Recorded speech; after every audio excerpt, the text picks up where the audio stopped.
ግብ ጠባቂ ለመሆን አስቦ የተዋጣለት አጥቂ የሆነው ዳዊት ካሳው የባህር ዳሩ ፈርጥ አስደናቂ ምልመላ ጉዞ። ይህ ከሆነ 7 ዓመታት ተቆጥረዋል። የባህር ዳር ዩኒቨርሲቲ የስፖርት አካዳሚ ማህበረሰቡን ከሚያገለግልባቸው መንገዶች አንዱ የአካባቢው ማህበረሰብ ልጆችን ተሰጥኦ በመለየት አቅም ያላቸው ወጣቶች በአካዳሚው ስር በማቀፍ ስልጠና መስጠትን፣ ከዚያም ፈላጊ ክለቦችን ሲመጡ ያለምንም ክፍያ ያስተላልፋል። በ2011 ክረምት ላይ ባህር ዳር ዩኒቨርሲቲ ስፖርት አካዳሚ የእግር ኳስ ክህሎት ያላቸውን ከ13 ዓመት በታች ታዳጊዎችን ይመለመል ዘንድ ማስታወቂያ ወጣ።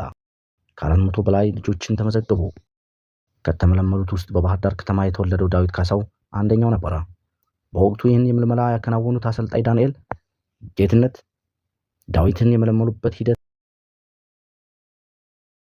ጠባቂ ሞክር በመጀመሪያው ዙር ምልመላ ጨርሰን ሁለተኛው ላይ ኳስ ከልጆች ጋር ሲጫወት ተመለከትኩት። አስገራሚ ተሰጥኦ እንዳለው ተረዳሁ እና ከግብ ጠባቂነት ይልቅ ሌሎች ቦታዎች ላይ ቢጫወት የበለጠ ውጤታማ እንደሚሆን በማመን በዩኒቨርሲቲው አካዳሚ እንዲታቀፍ አደረኩት ሲሉ ዶክተር ዳንኤል ጌትነት ሁኔታውን አስታውሰዋል። ከዚህም በዩኒቨርሲቲው ስር የሆነው ሆፕ ኢትዮጵያ ወይም ተስፋ ኢትዮጵያ ፕሮጀክት ሁለንተናዊ ድጋፍ እየተደረገላቸው ዘመናዊ እግር ኳስ ስልጠና ትምህርቶች እንዲያገኙ ተደርገዋል። በኋላም አካዳሚያችን በጣም የሚኮራበት ተጫዋች ሆነዋል ሲሉም ዳንኤል ጌትነት ይናገራሉ። በባህር ዳር ዩኒቨርሲቲ ለ5 ዓመታት ሲቆይ ዳንኤል ጌትነትና አሰልጣኝ አስካለ ማርያም ተክሉ ክትትል ያደርጉለት ስልጠናውም ያሰሩት እንደነበረ ነው የሚገልጹት። 2014 ዩኒቨርሲቲውን ወክሎ ቡድኑ አርባ ምንጭ ላይ ሲሳተፍ ዳዊት ካሳው ግሩም የውድድር ጊዜ አሳልፏል። እንዲያውም ከሳጥን ውጭ ግብ በማስቆጠር ተሸላሚ ነበር። ያኔ ዳዊትን የሚፈልጉ ፕሮጀክቶች መታየት ጀመሩ። የአሁኑ የኢትዮጵያ እግር ኳስ ፌዴሬሽን ምክትል ፕሬዝዳንት ዳኛቸው ንግሩም ተጫዋቹን መከታተል ጀመሩ።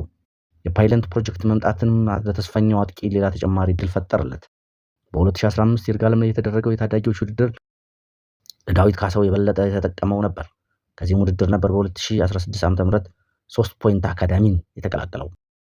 ወጣቱ አጥቂ መቀመጫውን በካፍ አካዳሚ ባደረገው 3 ፖይንት አካዳሚ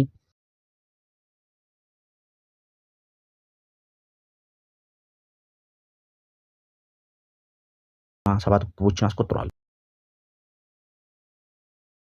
ህልሙን መኖር ጀምሯል። ገና ከወዲያው በብዙዎች ዘንድ ልብ ውስጥ ገብቷል።